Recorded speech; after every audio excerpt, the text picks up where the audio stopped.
épaules et j'ai pas poussé le bouchon plus loin que ça. Voilà.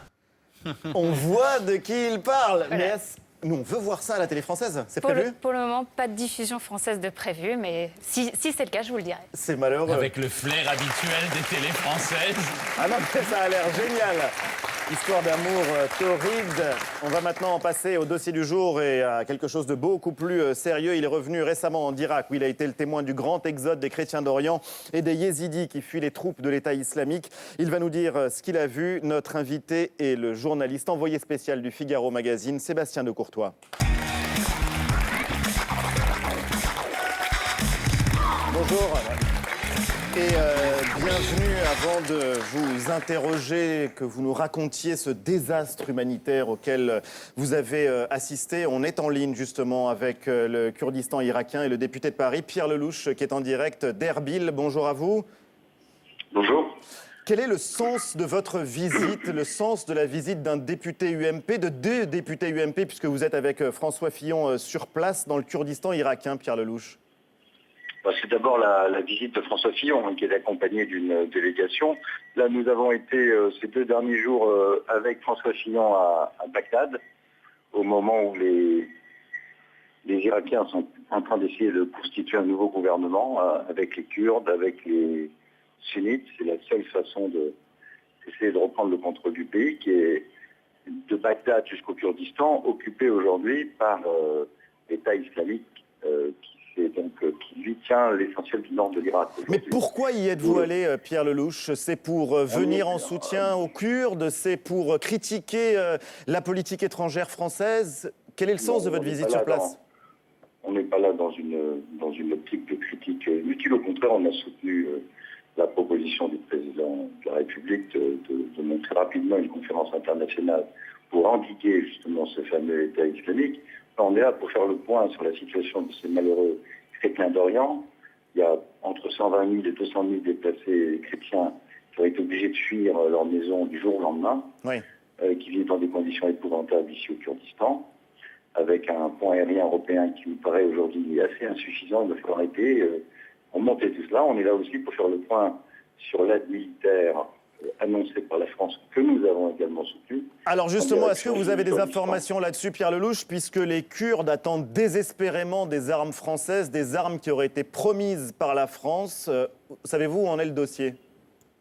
On va regarder ça de près, mais je ne suis pas sûr qu'on va communiquer comme ça par téléphone sur des choses aussi sensibles. Mais croyez-moi, on est là aussi avec François Fillon pour contrôler l'action du gouvernement, mais ce n'est pas un contrôle, j'allais dire, bêtement idéologique. Oui. Hein. C'est un travail de fond sur la politique étrangère de la France.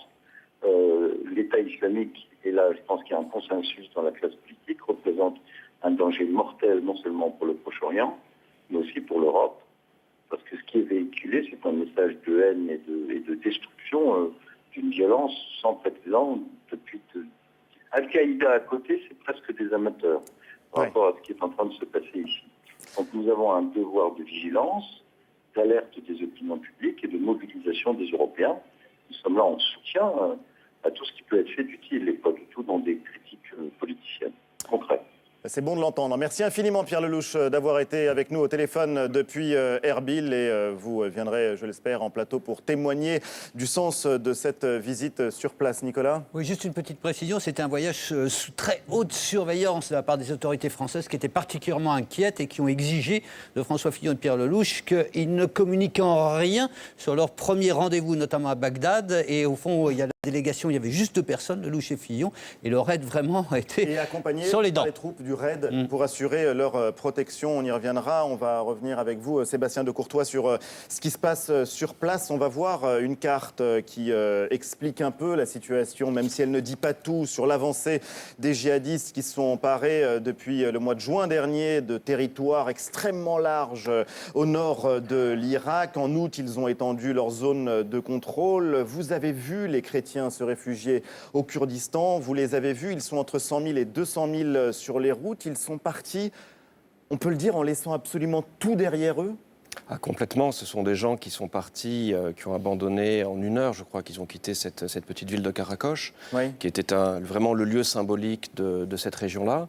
Ce sont les villages chrétiens de la plaine de Ninive. Alors c'est une très très longue histoire, bien entendu, parce que là, on est véritablement aux origines d'une humanité, j'allais dire. C'est une histoire vieille de 2000 ans. Oui, c'est les autochtones, absolument. Ce sont des gens qui... et les autres aussi. Il faut pas... Les chrétiens sont les premiers à dire, nous sommes des Irakiens avant tout, nous sommes des gens qui souffront comme les autres.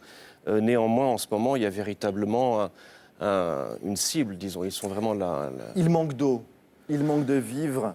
Ils sont obligés de fuir, souvent à pied, par des chaleurs accablantes, parfois plus de 45-50 degrés. Ils s'amassent au bord de la route, ils s'entassent dans des camps que vous avez pu réfugier. Vous avez pris quelques photos que vous allez commenter pour nous. Qu'est-ce qu'elles disent, ces photos? Qu'avez-vous vu dans ces camps de réfugiés? Cette photo est particulièrement parlante, justement, parce qu'on évoquait le cas de Karakoche. Là, vous avez une famille qui montre les 2 enfants qui ont été tués par un tir de mortier la veille, le matin même de leur départ. Donc ça a été... comment dirais-je, une confirmation malheureuse, bien entendu, de leur choix. Et les gens que vous voyez dorment dans des écoles. Là, on le voit très très bien avec le panorama qui est derrière. Voilà, c'est une église. Donc ce sont des gens qui dorment véritablement n'importe où, qui sont accueillis comme ils le peuvent. Ils vous ont raconté leur histoire, pour certains, les exactions dont ils ont été l'objet ou ils ont été témoins?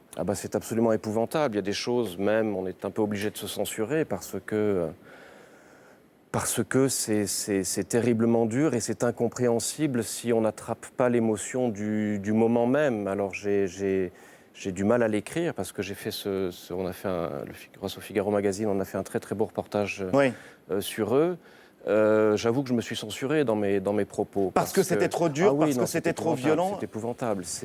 Il faut voir qu'il y a 2 catégories. Là, on parlait de l'État islamique. Donc, Monsieur Lelouch a dit que c'était pire qu'Al-Qaïda. Il a raison. Al-Qaïda, c'était quand même pas des amateurs non plus. Il faut raison garder, je pense.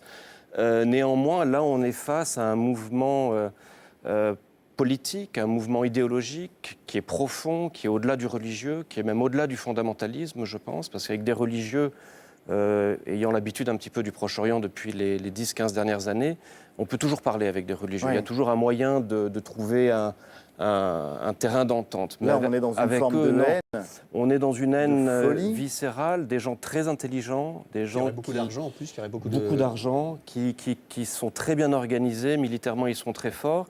Et je me permettrai une allusion, alors là on lance un débat, c'est un nihilisme qui ressemble un peu au nihilisme des Khmers rouges par exemple, c'est-à-dire à cette espèce on veut plus d'histoire, on veut plus de passé aussi. On veut tout détruire. Est une arme de communication. Il y a quelque chose d'assez frappant, c'est que sont, vous décrivez les conversions forcées, vous décrivez évidemment la violence dont ont été victimes les chrétiens d'Orient, et puis il y a une autre communauté dont on parle moins, les Yézidis. Vous avez signé un reportage bouleversant sur le site de Slate.fr, qu'ils sont eux pour le coup massacrés, des enfants dès le plus jeune âge, des femmes qui sont vendues comme esclaves, comme du bétail sur un marché, dans un bazar à Mossoul.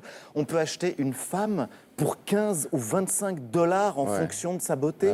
Ça dépend de l'âge, ça dépend de la condition physique et c'est un marché aux esclaves. Et c'est aussi pour anéantir le sang yézidi qui est le même depuis des millénaires et pour éteindre une race aussi. C'est pour anéantir quelque chose qui ne correspond pas à la vision totalitaire de ces gens-là. Donc je parle véritablement de totalitarisme et non pas de fondamentalisme. C'est quelque chose dont il faut avoir conscience pour un petit peu essayer de comprendre mieux cette dynamique qui est sinon absolument incompréhensible. Nicolas. On a bien compris, une partie de leur richesse vient de la vente du pétrole qu'ils font à bas coût aux États islamiques. Est-ce que ça continue? Oui, bien sûr. Ils ont accès maintenant à des puits de pétrole. Et n'oubliez pas que c'est à cheval sur la Syrie aussi. Et le commerce passe par la Turquie aussi en partie. Et le pillage des banques aussi. Le pillage des banques. Certaines, ils ont récupéré beaucoup d'armements avec l'abandon de l'armée de Mossoul par l'armée irakienne. Donc c'est une affaire qui marche et c'est véritablement une espèce de défi. Alors là, pour le coup, Vous connaissez très bien la région. Est-ce qu'on peut imaginer un retour des Occidentaux sur place, comme il y a eu une intervention en 2003? Est-ce que c'est envisageable? Est-ce que ça pourrait aider les choses ou pas? L'intervention militaire a déjà commencé. Je veux dire, il ne faut pas se raconter d'histoire. Les missiles américains sont guidés par des forces spéciales qui sont sur place. On parlait de l'armement français, ça fait déjà longtemps que ça a commencé et que l'implication, d'après vous, viendra en grandissant. Elle viendra simplement, on va vers des interventions de nature complètement différente, en ce sens qu'on ne va pas envoyer des milliers de soldats, parce que là, pour le coup, ça ne sert véritablement à rien. ce sont 15 à 20 000 personnes, hein, ces gens-là. Donc je pense qu'il faut agir intelligemment.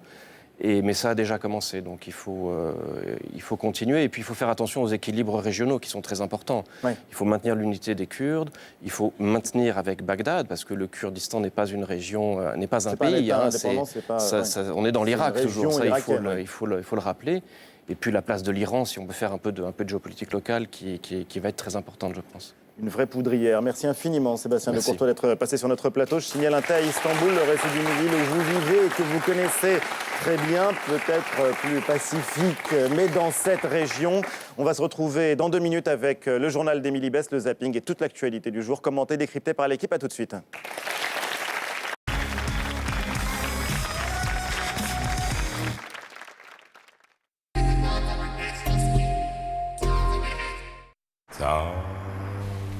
People say a man is made out of mud. A poor man is made out of mud. Arrêtez-vous moins souvent à la pompe avec les moteurs Blue HDI et PureTech de Citroën. Et pendant les jours conso, Citroën vous offre jusqu'à 9 ans de carburant. Tous les amateurs de poulet ont rendez-vous chez McDonald's pour redécouvrir nos recettes au poulet. Avec en édition limitée, le Chicken Mythic et le Chicken Mythic Bacon. Alors voilà, ça fait 5 ans qu'on existe. Et ça marche, oui. Alors merci à vous tous, merci à notre responsable des ventes pour son enthousiasme et ses résultats. Merci à notre responsable financier qui gère notre petite entreprise d'une main de fer. Et merci à notre agent MMA avec nous depuis le début de notre histoire, qui a pris en charge avec brio les dégâts de notre grosse panne informatique et qui assure notre santé, notre retraite. Bref, tout ce qui fait que grâce à lui, nous avons une entreprise zéro tracas. Zéro blabla. Zéro tracas. Zéro blabla. MMA. Il est beau. C'est se faire discret. Il est intelligent. Prend soin de vous. Il pourrait presque faire partie de la famille. Nouveau lave-linge Samsung Crystal Blue, la performance en toute simplicité. Et en ce moment, 300 € remboursés.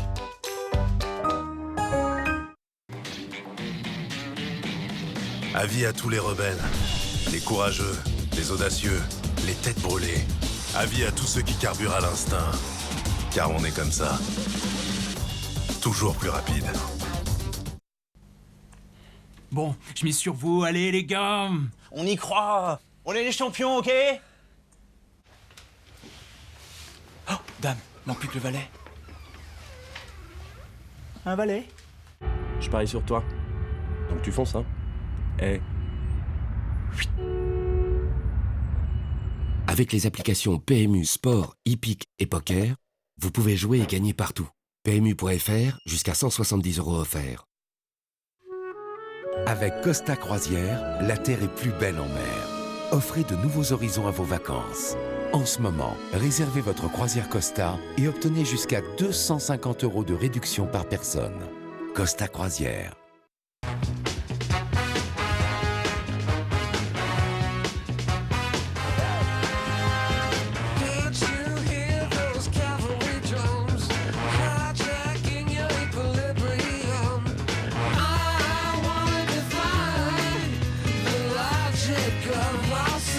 Nouvelle Renault Twingo, agile de corps et d'esprit.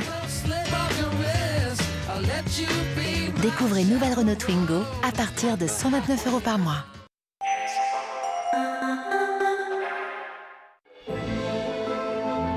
J'ai pas été au top ces derniers temps, alors je me demande si je suis vraiment digne d'une prophétie. On dit que lorsque les dieux veulent nous torturer, mon ami, ils exaucent nos prières. Nouvelle mission pour le demi-dieu Percy Jackson. Retrouvez la Toison d'Or et sauvez l'Olympe. Pas certain que tu réalises bien quels dangers nous attendent là-bas. J'ai moi aussi quelque chose à faire revivre. Les restes de Chronos, destructeur de l'Olympe. C'est quoi ça? C'est la mer des monstres. Une odyssée mythologique à effets très spéciaux. Percy Jackson, la mer des monstres, vendredi 20h55 sur Canal+.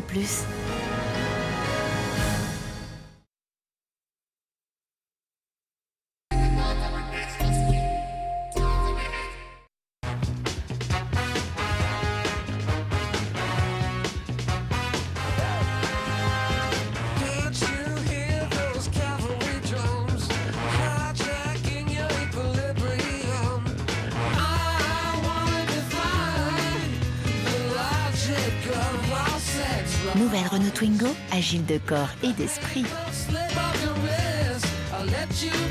Découvrez nouvelle Renault Twingo à partir de 129 € par mois. Les huîtres traversent déjà toute la France. Vous m'apportez la trésorerie pour leur faire traverser l'Atlantique? Ma machine m'a lâché. Le crédit pour en acheter une autre, je l'aurai quand? Besoin de trésorerie? Développement à l'international? En 2014, nous finançons 100 000 projets. BNP Paribas, la banque d'un monde qui change. It had to be you. It had to be you. It had to be you. Avec la 4G Orange, on peut tous avoir des super pouvoirs. Orange.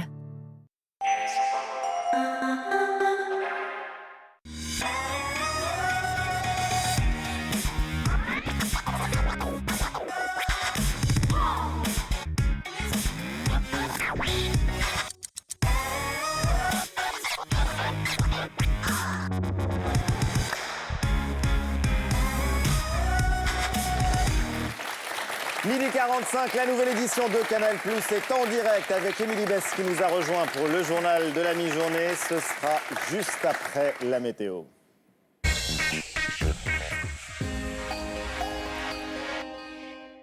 Gauthier Meubles Contemporains m'a demandé de meubler avant la météo. Eh bien, meublons. Gauthier, mobilier contemporain. Bonne météo. Et d'abord, le ciel-fi du jour. Quel temps fait-il chez vous? Envoyez-nous vos ciel-fi. Hashtag LNE. Aujourd'hui, c'est Michael qui nous envoie un ciel gris depuis Capelle-la-Grande dans le Nord. Son chien a l'air totalement dépité, mais tellement mignon. Thomas, c'est quelle race de chien?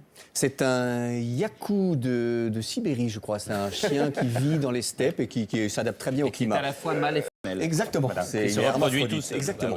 Bah, oui, oui. Quel temps sera-t-il? Revenons-en au temps. Alors juste pour meubler, je vais continuer. Savez-vous que dans la dynastie Yin, 1500 avant Jésus-Christ, ils postaient des sentinelles sur les montagnes pour sentir le vent, pour prédire le temps.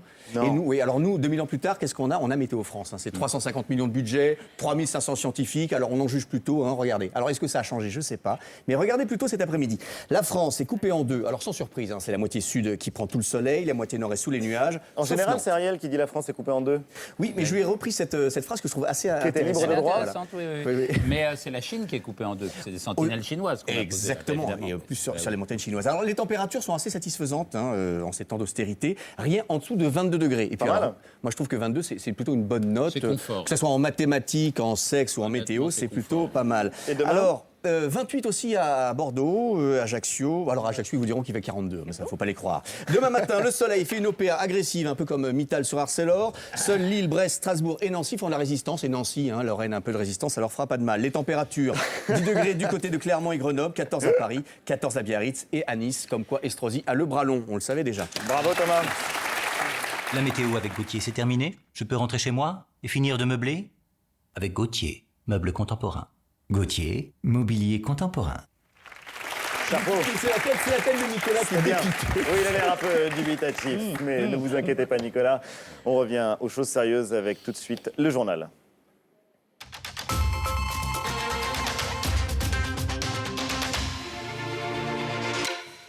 Les chômeurs sous surveillance. Le ministre du Travail François Rebsamen veut renforcer les contrôles pour traquer les fraudeurs.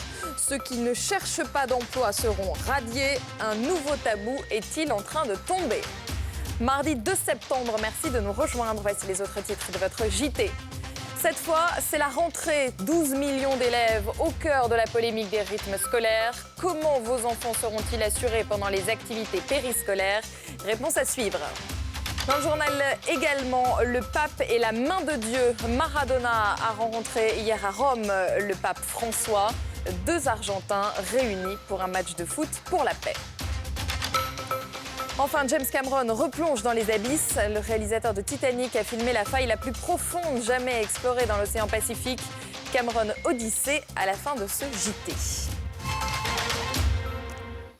Le candidat Hollande avait fait de l'éducation l'une de ses grandes priorités. Le président a lui aussi fait sa rentrée ce matin, Émilie. Oui, le chef de l'État, aux côtés de sa ministre Najat Vallaud-Belkacem, visite symbolique d'un collège flambant neuf de Seine-Saint-Denis à Clichy-sous-Bois, comme pour dire que dans cette ville sinistrée par les émeutes de 2005, on est passé à autre chose. Et tout à l'heure, le chef de l'État a annoncé ça. Je l'annonce ici, il va y avoir un grand plan numérique pour l'école dans la République. L'État y mettra aussi tous ses moyens pour former les enseignants, pour assurer partout l'arrivée du très haut débit et pour aussi que les éditeurs puissent, les éditeurs de livres, mettre les contenus sous forme numérique, de manière à ce que chacun puisse y accéder. Voilà un grand plan numérique pour l'école annoncé tout à l'heure par François Hollande, qui en appelle pour le financer aux collectivités territoriales, tout en affirmant que l'État aussi y mettra les moyens. Une nouvelle polémique en perspective, après celle sur la réforme des rythmes scolaires, applicable à toutes les communes, même si une vingtaine, on le sait, font de la résistance. Une question nous a interpellés. Qui assurera vos enfants pendant les activités périscolaires? Réponse avec Juliette Vallon et Olivier Madinier. Bien chargé. Un couloir rempli de cartables, ça y est, c'est le grand jour. Une rentrée particulière à cause de la réforme des rythmes scolaires. Dans la bouche des parents, le mot argent revient très souvent. Il faut payer une demi-journée en plus. Pour les personnes qui travaillent comme moi à plein temps, c'est un peu compliqué. Normalement, la participation relève du symbolique. C'est malgré tout une activité payante qui n'existait pas avant. Donc, dans le contexte actuel, c'est un peu compliqué. Ouais. Et dans cette nouvelle organisation, il y a peut-être une autre nouvelle dépense, l'assurance des enfants lors des activités périscolaires, celle organisée par les mairies et non pas par les écoles. Très souvent, les parents ignorent le contenu des contrats. Il y a deux choses à faire. La première, c'est de vérifier si dans leur contrat d'assurance habitation, ils ont une garantie responsabilité civile pour leurs enfants qui est étendue aux activités extrascolaires et périscolaires. Et la deuxième chose, c'est vérifier le règlement intérieur que la mairie a dû mettre à leur disposition pour l'organisation justement de ces activités, savoir qui prend en charge quoi si jamais il y a un sinistre. Si les parents ont besoin d'aide, ils peuvent consulter un courtier en assurance qui leur donnera des conseils personnalisés. La rentrée toujours, et Martine Aubry aussi a fait sa rentrée ce matin. C'était dans une école de Lille dont elle est, vous le savez, le maire. Et vous allez le voir, elle a fait une allusion à la crise qui divise en ce moment le Parti socialiste. Regardez. Bon, vous allez arrêter de nous embêter, là. Moi, je suis avec Mariam en train de faire des beaux dessins. C'est une rose, non? C'est une... non, ça n'existe plus. C'est plus sur le marché. C'est dur. Un commentaire, Nicolas, sur l'œuvre de Martine Aubry. Symbolique du Parti socialiste et que Martine Aubry refuse de dessiner. Un commentaire, oui. Oui, non, je peux vous dire une chose, en tout cas, c'est que Matignon est très attentif à Martine Aubry et a lancé beaucoup de missi dominici pour essayer d'apaiser la situation avec elle, et même on envisage de la recevoir à Matignon pour éviter qu'elle ne s'en prenne à la politique gouvernementale. Oui, apparemment, il faut la recevoir, puisque ce matin, la sortie est évidemment orchestrée. Dans le reste de l'actualité, cette déclaration choc sur l'assurance chômage. Là encore, elle risque de diviser le PS. Elle est signée ce matin du ministre du Travail, François Rebsamen. On l'écoute. Je demande à Pôle emploi de renforcer les contrôles pour vérifier que les gens cherchent bien un emploi. Comment ça se passerait concrètement, ce renforcement? Un état d'esprit différent, des convocations et des vérifications. Sinon sinon, on est radié. Un langage direct qui fait déjà réagir la CFDT. Le syndicat se dit, je cite, atterré à l'instant par les déclarations du ministre, des déclarations scandaleuses, ajoute le patron de la CFDT. A-t-on une idée précise à ce jour de ce que représente la fraude aux indemnités chômage? Est-elle significative? Réponse de notre expert éco, Jérôme Libeskid. Les fraudes aux allocations chômage, elles ont représenté l'année dernière, et c'est Pôle emploi qui donne le chiffre, 100 millions d'euros. Mais rapporté à la totalité des allocations versées par l'organisme chaque année, c'est finalement pas grand-chose puisque c'est 0,3%. Alors bien sûr, c'est nécessaire de lutter contre la fraude, et pour cela, eh bien, il y a tout un arsenal qui est en train d'être mis en place, un arsenal lié notamment aux nouvelles technologies, coopération avec les opérateurs téléphoniques, avec les opérateurs Internet pour pouvoir repérer le lieu où se trouvent les chômeurs, collaboration collaboration également avec EDF pour savoir quel est le domicile des chômeurs et si c'est bien leur vrai domicile qu'ils déclarent. Ce que l'on peut dire, c'est que évidemment, lutter contre la fraude, c'est nécessaire, mais que ce n'est pas avec ça que l'on arrivera à inverser la courbe du chômage. Pour redresser l'économie française, Emmanuel Macron en appelle au bon sens de ses aïeux. Dans une interview au journal Ouest France, le nouveau patron de Bercy affirme, je cite, « Si on ne produit pas, ma grand-mère m'a toujours dit qu'on n'avait pas grand-chose à distribuer. » Alors, il a choisi l'Excellence française pour son premier déplacement ce matin. Une société coopérative dans la Manche qui fabrique de la fibre optique. Nassira El